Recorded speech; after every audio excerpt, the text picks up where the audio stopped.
मेरे दोस्त आज भी उस बात को कहते हैं कि गाड़ी में बस एक ही बंदा था जो उसे चला रहा था। मैं आज भी उनकी बात पर यकीन नहीं करता हूँ, क्योंकि मुझे अपनी आंखों पर पूरा भरोसा था कि उस गाड़ी में आगे दो बंदे बैठे थे। मैं 2 महीने पहले ऋषिकेश घूमने गया हुआ था। वहां जाने के लिए बस की टिकट बुक करवाई अपने लिए। अब ऐसे आप कहीं जब जाते हो तो आपको अलग अलग तरह के लोग मिलते हैं और उन लोगों से मिलती है उनकी आप बीती कहानियां।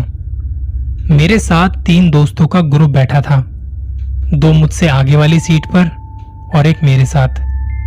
सफर कुछ घंटों का था, तो बातें करते हुए हम जा रहे थे। बातों बातों में पता चला कि इन तीनों को घूमने का बड़ा शौक था।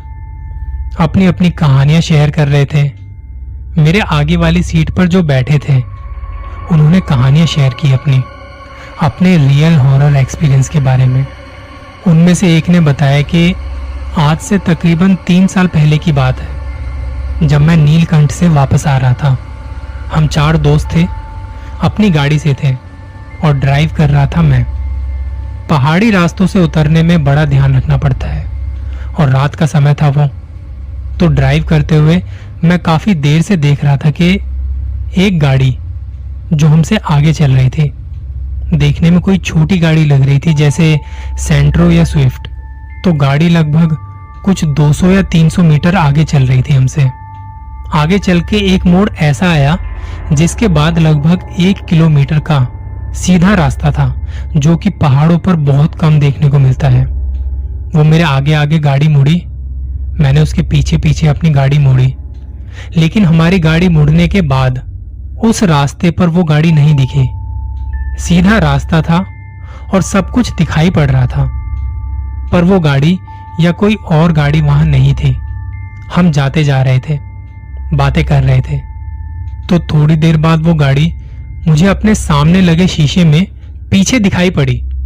मुझे लगा कि ठीक है, कुछ हो गया होगा, वो रुक गया होगा, तो मैं अपनी गाड़ी को लेकर थोड़ा और आगे निकला। अब अगले 2 मोड़ के बाद वो गाड़ी फिर से आगे दिखी, हमारी गाड़ी के आगे। मुझे लगा कि भाई बात क्या है। अब ऐसा 2-3 बार हुआ, तो मैंने सोचा कि देखूं तो सही चक्कर क्या है। मैंने कहीं साइड में जगह देखी, अपनी गाड़ी रोक दी। गाड़ी के बाहर निकला तो वहां कोई नहीं। उसके बाद मैं गाड़ी में दोबारा बैठने लगा, तो फिर पीछे से आ रही थी वही गाड़ी। मैंने दोस्त को कहा कि मैं गाड़ी को रोकूंगा, देख मैं गाड़ी को रोक रहा हूं और रोक के मुझे देखना है इस गाड़ी में है क्या, क्या बात है। अब गाड़ी पीछे से आई, मैं अपनी गाड़ी से निकला, उसे हाथ दिया दूर से। गाड़ी मुझसे कुछ दूरी पर रुकी और जब गाड़ी का शीशा उतरा तो उसमें मुझे 2 बंदे दिखे, लेकिन ड्राइवर के साथ वाला जो बंदा था, मुझे ऐसा फील हुआ जैसे वो होश में नहीं था। कुछ तो अजीब था उस बंदे के साथ में। मैंने उससे कहा कि आप ऐसे कैसे चल रहे हो भाई साहब, तो उन्होंने मेरी बात पर कोई खास ध्यान नहीं दिया। उन्होंने कहा कि आप चलिए, हम आपको डिस्टर्ब नहीं करेंगे। ये बात मुझे ड्राइवर ने कही, लेकिन जो दूसरा बंदा बैठा था, मेरी उससे कोई बात नहीं हुई। ये बात वहीं आई गई हो गई। और उसके बाद जब हम थोड़ा आगे पहुंचे तो मेरा दोस्त कहता है कि तूने उस बंदे को, उस बेचारे आदमी को खामा-खा डरा दिया। मैंने कहा कि बस बात की थी, अगर ज्यादा कुछ कहते तो मैं दोनों को मारता गाड़ी से निकाल के। दोस्त कहते कि दोनों को मारता, अबे गाड़ी में तो एक ही बैठा था। मैंने कहा नशे करके बैठे हो क्या भाई, 2 लोग थे गाड़ी में। मेरे दोस्त आज भी उस बात को कहते हैं कि गाड़ी में बस एक ही बंदा था जो उसे चला रहा था। मैं आज भी उनकी बात पर यकीन नहीं करता हूँ, क्योंकि मुझे अपनी आंखों पर पूरा भरोसा था कि उस गाड़ी में आगे 2 बंदे बैठे थे। ये कहानी सुन के मुझे लगा कि भाई ऐसा भी होता है क्या। तो उसमें से दूसरे बंदे ने भी अपनी कहानी सुनानी शुरू कर दी। वो बताता है कि हमारे ट्रक चलते हैं, तो हमारा ट्रक ड्राइवर चंडीगढ़ जा रहा था हाईवे से। बीच में एक जगह आती है, मुझे उसका नाम ठीक से याद नहीं। तो जब वो हाईवे से जा रहा था, बीच रास्ते में आधी रात के वक्त किसी ने ट्रक को हाथ से रुकवाया, हाथ दिखाया। शायद किसी को मदद चाहिए थी, क्योंकि रात को ऐसे में कोई मदद नहीं मिलती, और अगर कोई मदद करता भी है तो उसके मन में कई सवाल आते हैं। और वैसे भी रात को कुछ चलते हैं तो वो ट्रक चलते हैं, बस ट्रक ही चलते हुए दिखाई देते हैं। हाईवे के शहंशाह होते हैं रात के वक्त।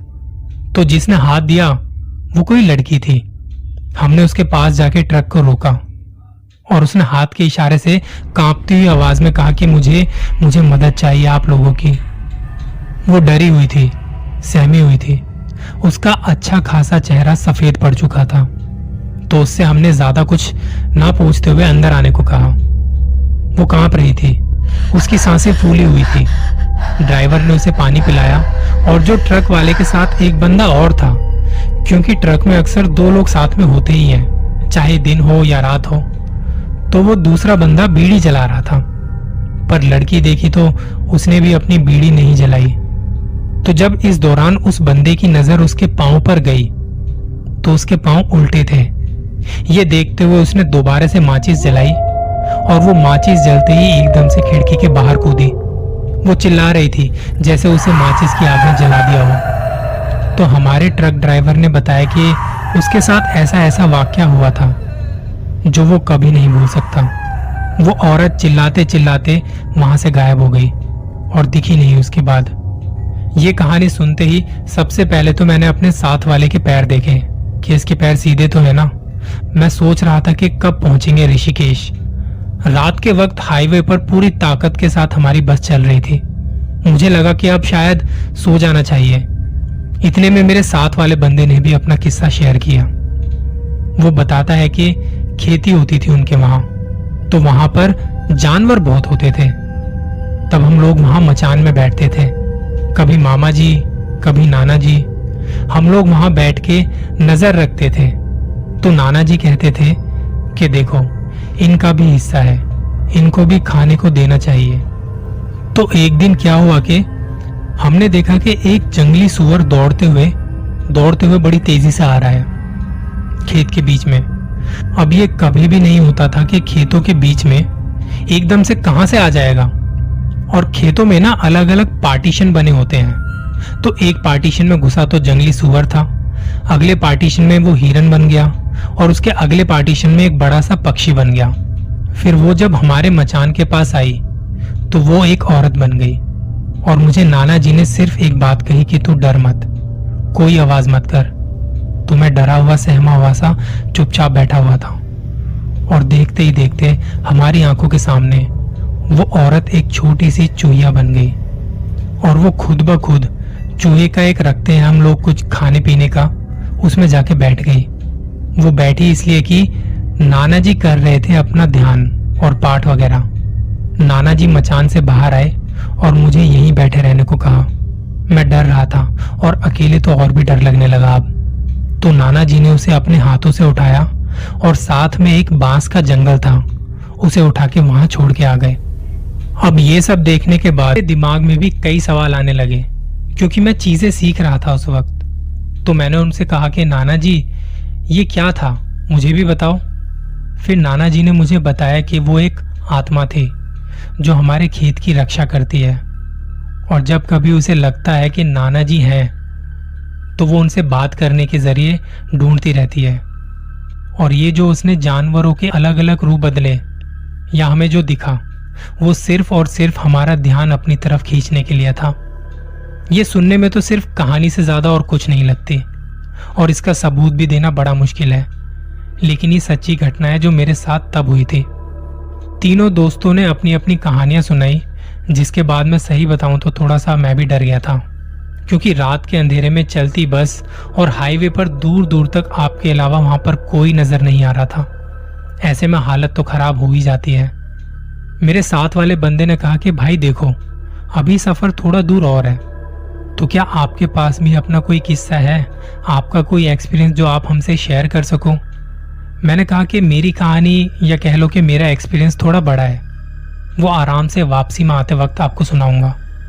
तब उन्होंने कहा कि ठीक है, इंतज़ार करेंगे। और वो लोग आंखें बंद करके बैठे बैठे शायद सो चुके थे।